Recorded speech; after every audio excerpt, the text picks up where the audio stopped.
পানি খাওয়ার আদর্শ নিয়ম একটু মনোযোগ দিয়ে শুনবেন। পানিটা খালি পেটে খেতে পারেন। পানি ভাত খাওয়ার মাঝখানে খাওয়া যাবে না।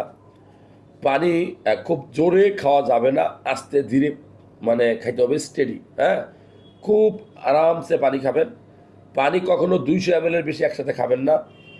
অতিরিক্ত ঠান্ডা পানি খেলে আপনার স্টমাক বা খাদ্যনালী ক্ষতি হবে। এই জন্য পানিটা নর্মাল পানি খাবেন, নর্মাল রুমের টেম্পারেচারে পানি খাবেন। হালকা গরম হলে বেশি ভালো হয়, সর্দি গলার জন্য ভালো হয়।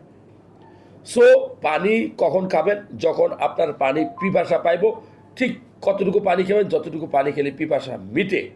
তো তারপর আমরা বলি যে 200 ml মতো। আর পানি কখনো দাঁড়ায় খাবেন না, কারণ কিডনি নষ্ট হতে পারে। পানি খাওয়ার পূর্বে পানিটা দেখে নেবেন এটা পরিষ্কার এবং বিশুদ্ধ পানি কিনা। পানি থেকে অনেক বড় বড় রোগ ছড়ায়, যেমন টাইফয়েড জ্বর কিন্তু পানি খাবার থেকে ছড়ায়। তারপরে হ্যাপাটাইটিস বি ভাইরাস সহ লিভারের রোগগুলা পানিবাহিত রোগ। সো পানি খুব সাবধানের সহিত খাবেন, নিরাপদ পানি খাবেন।